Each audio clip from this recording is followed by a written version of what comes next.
was born in Ghana, Africa. He's written for numerous journals. I was impressed. He sent me a huge packet of articles that have appeared all over the world. And as a matter of fact, right after we had lined him up as a speaker, I opened the San Francisco Chronicle one day, and there was a half-page article dealing with Africa and the economies of Africa and some of the critiques and the hypocrisies of the Western world concerning it. Dr. Ayittey is working on a book for the Cato Institute, which is tentatively called Africa Betrayed. I would like to introduce to you Dr. George Ayittey.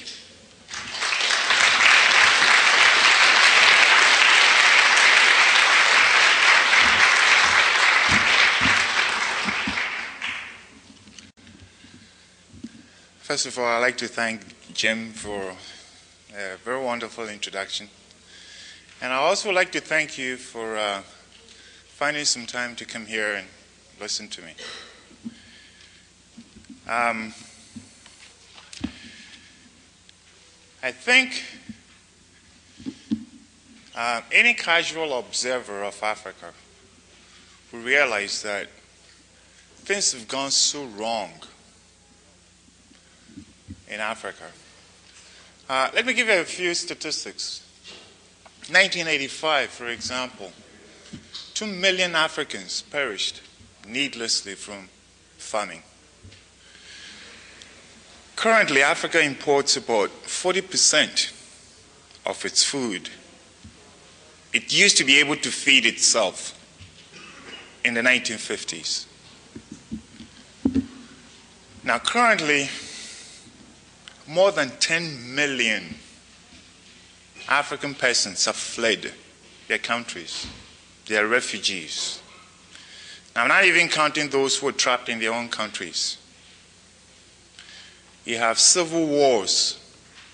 I call them senseless civil wars raging on in at least 15 African countries. In Angola, Mozambique, Ethiopia, Sudan. Income per capita for many African countries today are much, much lower than what they were in the 1960s.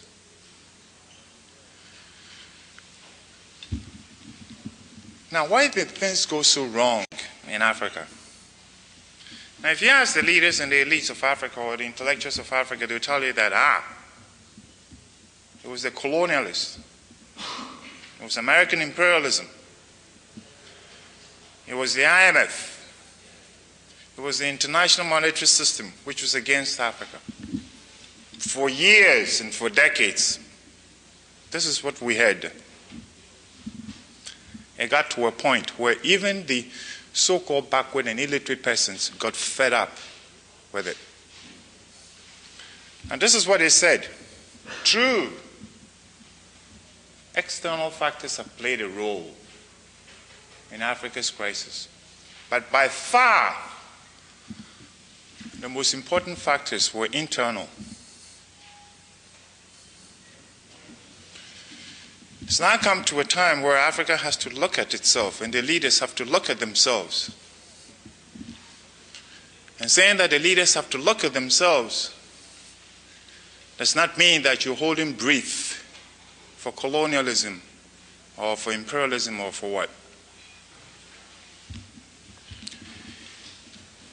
If you take, say, a cup,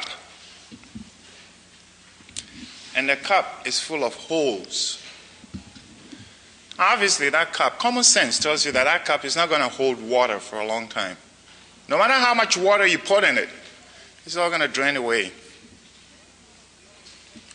And to the extent that you have internal leaks in Africa, this is very important. To the extent that you have internal leaks in Africa, no matter how much foreign aid you pour into the region, it's not going to be of any use. What do? Again, common sense suggests that as the first order of priority, you should plug those leaks Now, if you plug those leaks, then the little foreign exchange or foreign aid that comes in can stay. Now, what are the internal leaks? 1, incompetent leadership. 2, corruption. 3, misguided ideologies. 4, civil wars. Obviously, I cannot discuss all these internal factors. I'd like to pick one of them. And that one was the imposition of socialism in Africa. The socialism that we had in Africa was a very, very, very peculiar type of socialism. Now, this is how many African officials defined socialism. There was one minister in Kwame Nkrumah's cabinet in Ghana. When asked to define socialism, he said, socialism does not mean if you have made a lot of money, you cannot keep it. There was also another minister in Mugabe's government. He was asked to define socialism. Now he said, in Zimbabwe, socialism means that what is mine, but what is yours, we share.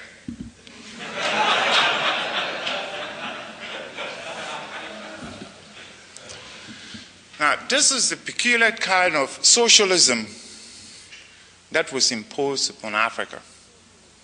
A peculiar type of socialism which allowed the head of state and a phalanx of kleptocrats to rape and plunder their state treasuries for deposit in Swiss bank accounts. Under Mobutuism, the president of Zaire, President Mobutu, has more than 8 billion in Swiss bank accounts. Now, his personal fortune alone can pay off the entire foreign debt of his country. And when Africans were starving in 1985, Mobutu, who himself boasted on 60 Minutes, CBS, 60 Minutes, did not lift a finger to help his own fellow African people. Why did so many African governments or leaders choose socialism? The reason why they chose socialism was because they felt colonialism and capitalism were the same. In fact, Lenin said capitalism was the extension of colonialism and imperialism. So when we gained our independence, African leaders didn't want to have anything to do with capitalism. It was exploitative. We wanted socialism because socialism was what we needed to fight the imperialists. Now, this is what Nkrumah of Ghana said. And also, Nyerere of Tanzania said, well, capitalism encourages individual acquisitiveness and competition. We don't want that. We want social justice. So we want socialism. So a lot of African leaders adopted socialism as an ideology. And by that ideology, socialism meant state participation in the economy. As a matter of fact, Nkrumah of Ghana said that under socialism, state participation in the economy was to be taken to a point of complete ownership of the economy by the government. Very, very, very frightening. And accordingly, Nkrumah nationalized all foreign companies, set up state enterprises, imposed price controls, gagged the press. Anybody who spoke out against Nkrumah was locked up. At the time of independence, Ghana's per capita income was $200 per head. And Ghana also had a respectable foreign exchange reserves of 400 million. 3 years into Nkrumah's socialist experiment, Ghana was bankrupt and borrowing money. Now, when Nkrumah was overthrown in 1966, Ghana had a foreign debt of about $1 billion, with nothing to show for. We had all these state enterprises, but they were so hopelessly inefficient that in 1983, for example, about 20% of those state enterprises were producing using 40% of their capacity, industrial capacity. The rest was just, making losses upon losses upon losses. We had, a Black Star Line shipping agency. And it had so much redundant staff that in 1984, about 284 of them were paid for 3 years to stay home. It was not only in Ghana that you had all these state enterprises, Tanzania, Somalia. Somalia, for example, under socialism, state enterprises, Somalia built a plant to box bananas. But the amount of bananas the plant needed to break even exceeded the entire national output of bananas. A lot of the industries that were acquired under state ownership and also under state socialism were so haphazardly acquired that they were inefficient and very, very poorly designed. Ghana also built a state sugar factory. It took 3 years to complete that factory in 1979. And when it was completed, that factory laid idle for a year because somebody forgot to install a water supply system. If you go to Tanzania, for example, if I could give you a few statistics, many of the state enterprises established under Nyerere have been so grossly bloated, and also many of them are simply just not paying their way.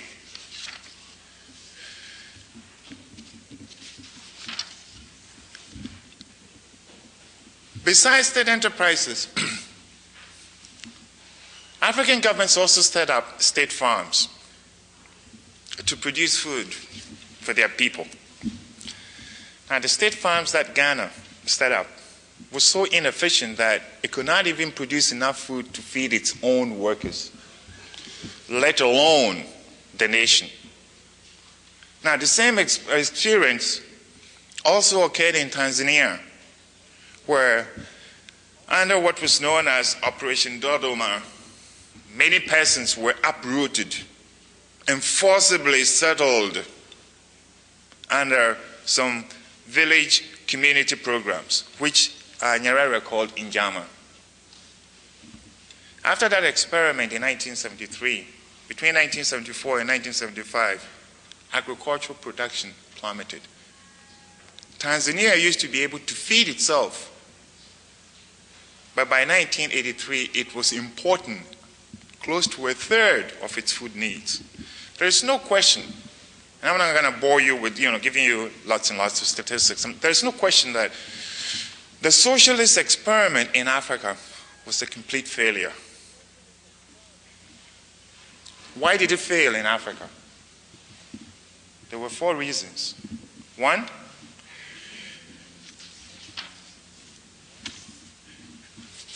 socialism created a very huge and unwieldy state bureaucracy. And that bureaucracy was characterized by waste, inefficiency, and mismanagement. The second reason why socialism failed in Africa was because the ideology itself created a whole paraphernalia of controls and regulations. And this is important. The controls and regulations breed corruption. Now, the problem is, when corruption appeared in Africa, because of controls. African governments wanted to correct the corruption, so they imposed more controls, as if more of the bad medicine will cure the patient. The third reason why socialism failed in Africa was because it resulted in an extreme concentration of powers in the hands of a tiny minority. That's the ruling elites. And this power in much of Africa was used to suppress. I should say that power was abused, used to suppress the peasant majority. If you take a look at across Africa, there are two classes. You have the elite minority, and you have the peasant majority in almost every African country. The elite minority has concentrated all the power in itself and does not share power with the peasant majority. Now, there are 41 black African countries, and only 2 of them allow the peasant majority the right to vote. Many of these African leaders calling upon South Africa to give blacks the right to vote, which they should have, nobody questions that, themselves do not allow their own black African people the right to choose and vote for their leaders.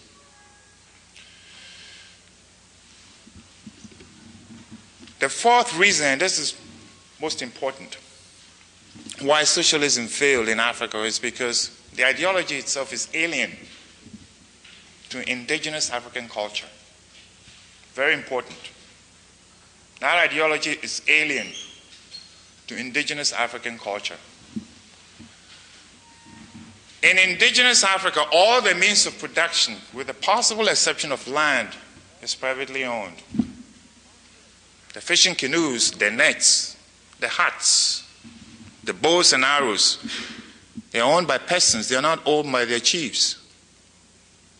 The peasants go about their economic activities on their own initiative, not at the behest of their chiefs. And when the peasants produce any surplus, they take these surpluses to village markets. And now these village markets have always been open and free.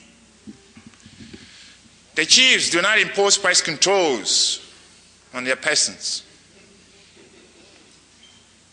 And when the peasants make any profit, it's theirs to keep, not for the chief to expropriate. There were free markets in Africa before the white man set foot on the continent. And there was free trade on the continent before the European colonialists arrived. Before the explorers arrived in Africa, there were free trade routes crisscrossing. In fact, Africa was there was a dense web of trade routes crisscrossing the continent. The most notable ones were those crossing the Sahara. And you have, trans-Saharan trade. These trade routes were in existence as far back as the 9th century. Africa was, quote unquote, discovered in the 16th century.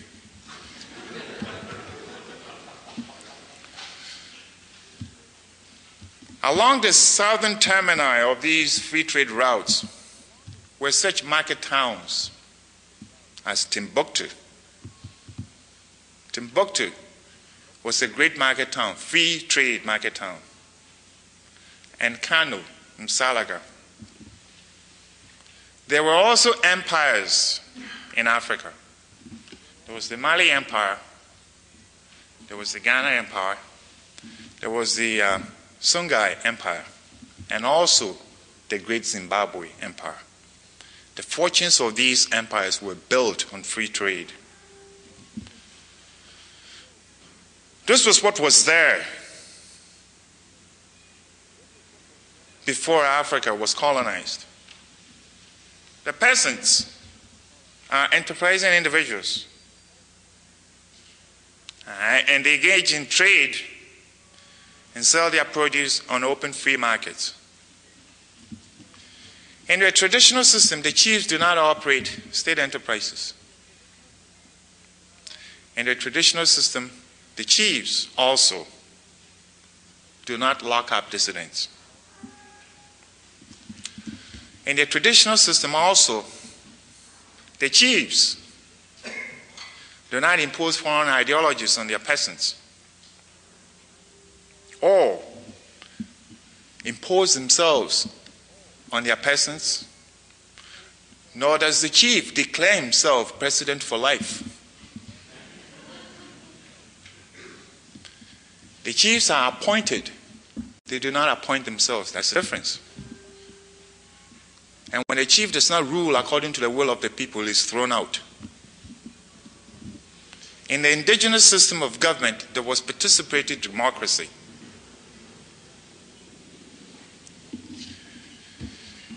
If you go to Ethiopia or Addis Ababa, you find the portraits of Marx and Lenin.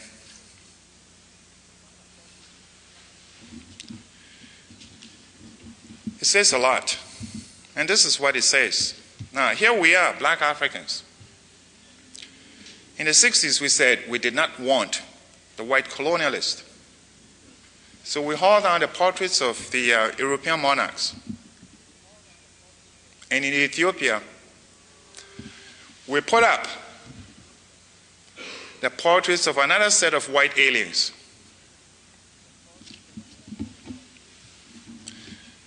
The peasants look at this and they say that is basic stupidity, 101. I'd like to stop here, and if you have any questions, you can ask.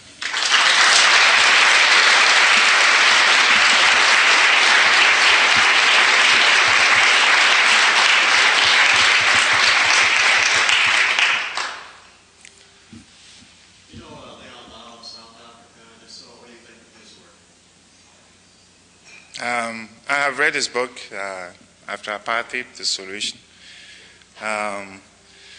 I think it is a very important step.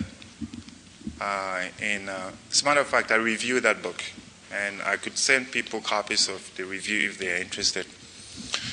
What I like about that book is its emphasis on free markets.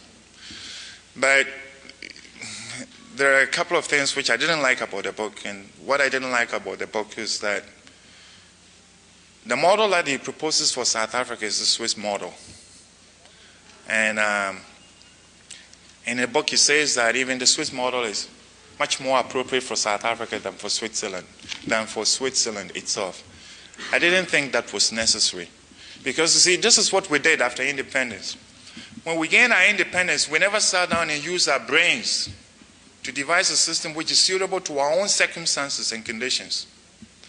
We hopped from one foreign country to another and borrowed, copied foreign systems and planted them in Africa. They never worked. So when Leon Lau says that here is a Swiss model which is appropriate for South Africa, I sort of hesitate. We ought to be able to create our own system which will work in South Africa. And there's one thing which I'd like to put across to you, and that is, whatever system that is installed in South Africa, there's one condition which must be demanded, and that is anybody who runs for federal office in South Africa must win at least 20% of his vote from a race or a tribe other than his own. Think about it. If we had done this in independent Africa, and if you needed 10% of your vote from a tribe other than your own, we would have built bridges to the other tribes to try and win their votes instead of slaughtering them.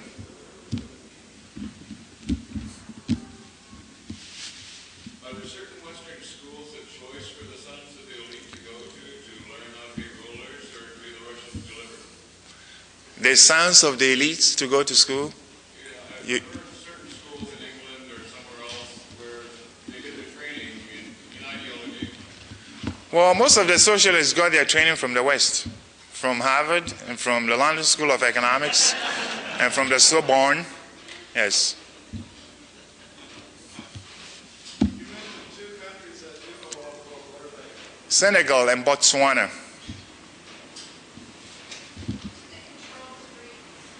Corruption. Pardon me? Yes. Let's take Egypt, for example. Before you get a permit to build a house, you must go through 32 separate stages of, getting approval.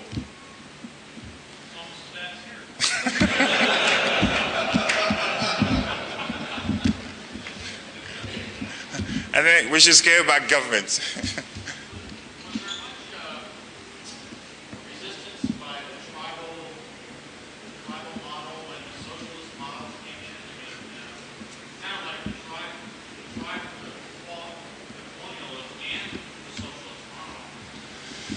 Well, we had no chance. Most of the power was concentrated in the hands of just one individual. Take a look at Zimbabwe, for example. You can't criticize Mugabe. Now, here's a man who has set himself on a course of Marxist and Leninist path. Can't criticize him. Now, in all those African countries, there are 51 African countries, the freedom of expression exists in only 4 of them. 4: Botswana, Senegal, Mauritius, and possibly Nigeria. Kenya is beginning to unravel. Sad. I personally believe that the most effective aid that America can ever render for Africa is to help reinstitute Africa's own indigenous freedom of expression. Because there are many Africans like me who would like to speak. And I can speak like this in Africa, there's no way. But I'd like to be able to speak like this in Africa.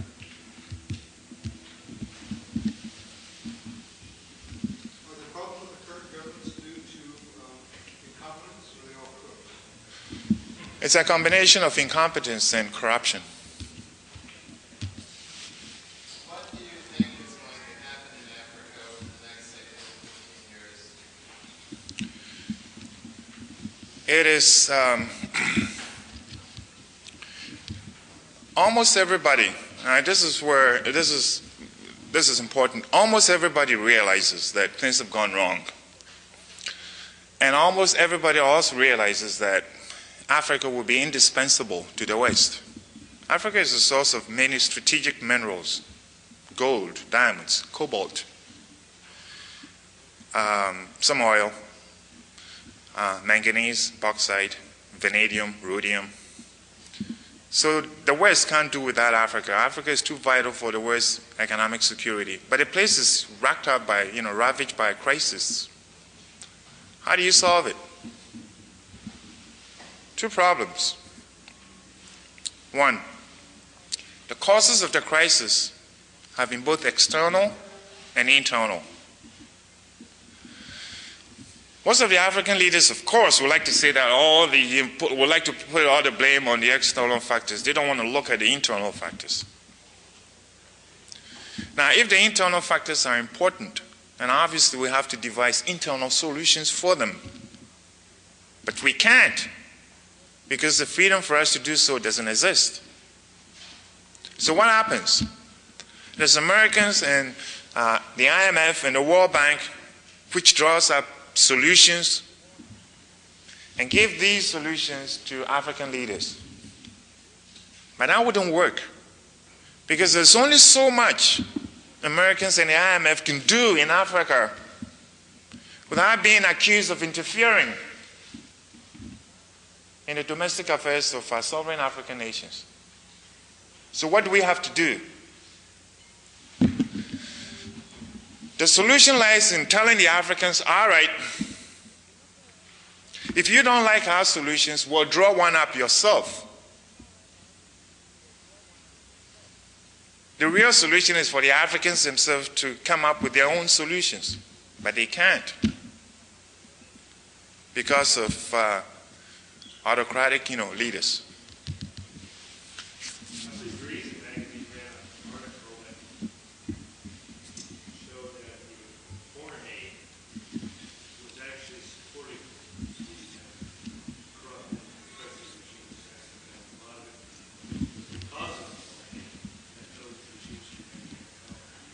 Oh yes, you take a look at Zaire, for example.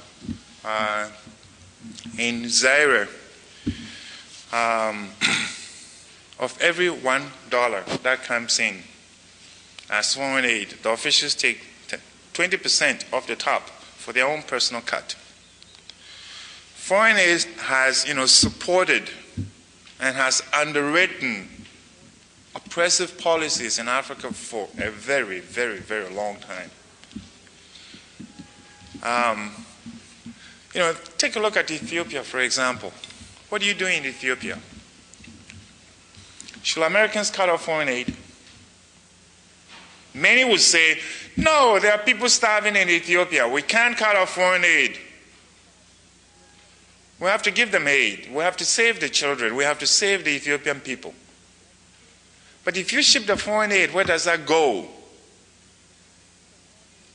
Mengistu insists that the foreign aid has to pass through the government. And in 1985, when millions of Ethiopians were starving, this man found a wherewithal to import $100 million worth of Scotch whiskey from London to celebrate the 10th anniversary of Soviet imperialism in Ethiopia. Nobody said anything.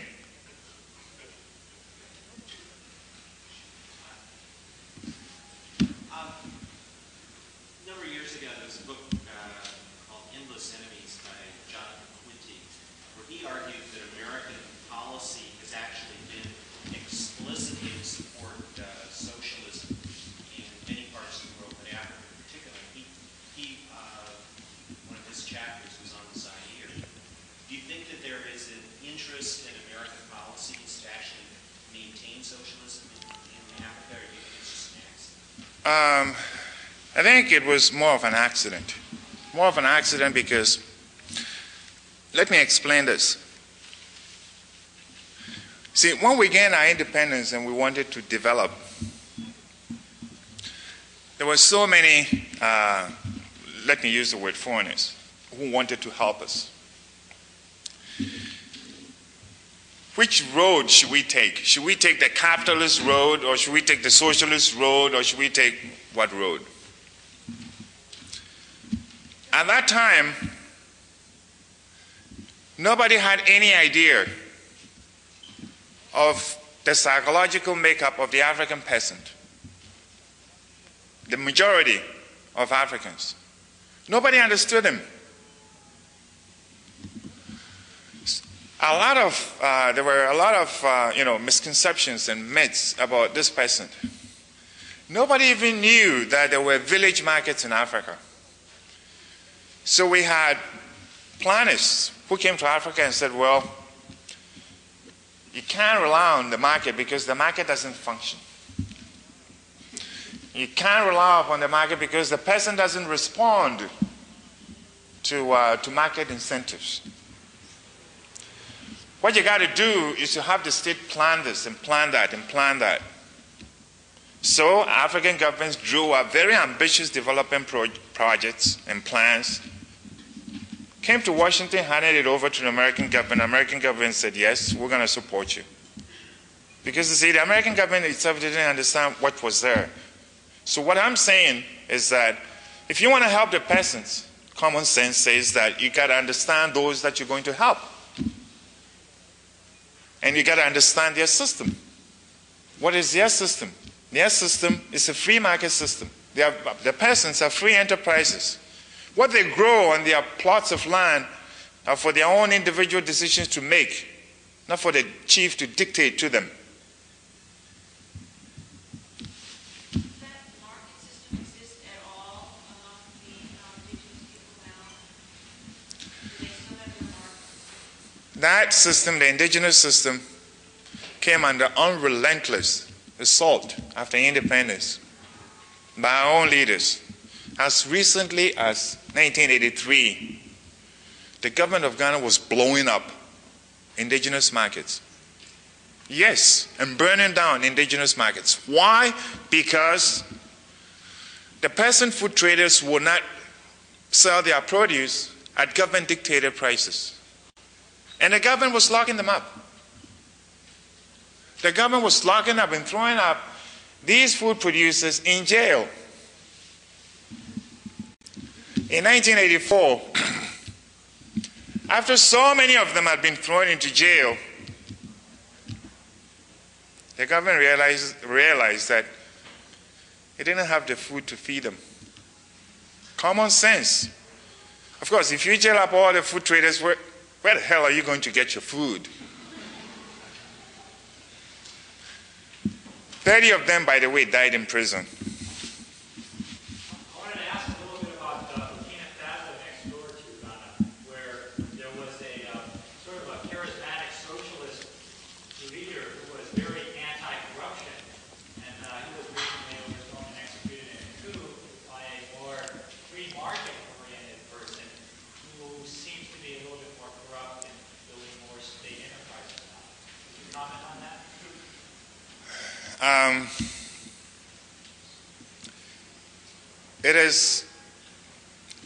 Both of those regimes are military. And I personally do not go for military regimes in Africa because the military has been the scourge of Africa. If you take the African countries which are considered to be economically, the economic basket cases,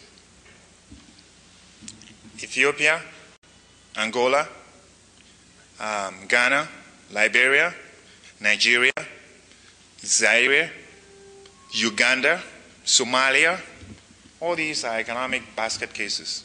They're all being ruled by military dictatorships.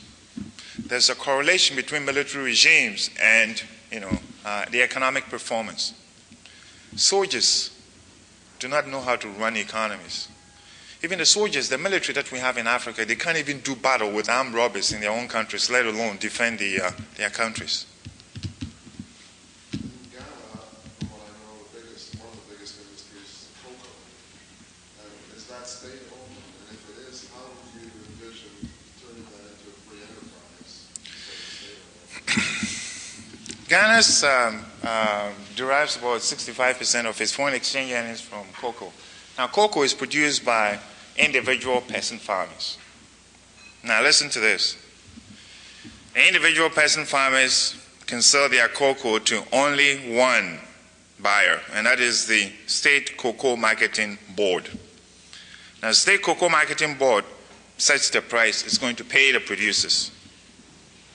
All right? So if you produce cocoa and you don't like the price that the state is paying you have very little choice. Now, the price that the government of Ghana pays the farmers is politically determined. It's not determined by market forces. In 1984, what the government was paying the farmers was about 20% of the world market price for cocoa. Of course, the peasants were no fools. They took their cocoa elsewhere where they could get a better price. They smuggled it, took their cocoa to Ivory Coast. Now, what did the government of Ghana do? The government of Ghana said, these smugglers are nation wreckers. They are economic saboteurs. If we catch the smugglers, we're going to shoot them by firing squad.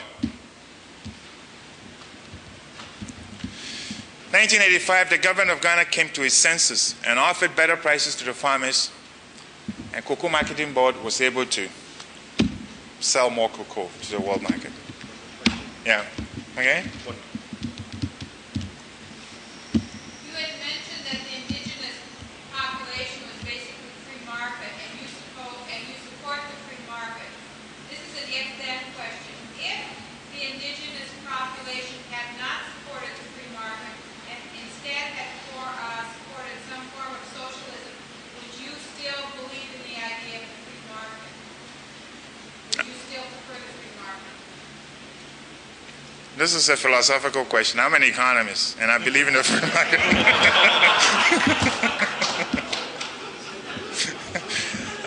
I'm an economist, and I believe in the free market system. Regardless of whether the indigenous population... Yeah, but, when we come to development, it happens that the indigenous people are free enterprises. The reason I asked the question is you seem to indicate that earlier at a question about Lian-Ho that if an idea was not indigenous, that there was something wrong with bringing it into a system. And No, I guess I'm expressing an opinion. I'm trying to find out if an idea is good, does it matter where it comes from? Well, the thing is, You plant what is suitable to your own conditions. The fact that California grows apples does not mean that we should grow apples in Africa. The thing is, we have a system which is part of our culture. It wasn't perfect. Our responsibility was to take that system and build upon it and improve upon it. What the African leaders wanted to do was, what they did was they went to China and Russia and so many other countries and borrowed systems and planted them there. They were alien and they didn't survive. So we wasted a lot of money, time, energy, and so forth. So what I'm saying that, let's go to the indigenous system. What is there is free enterprise.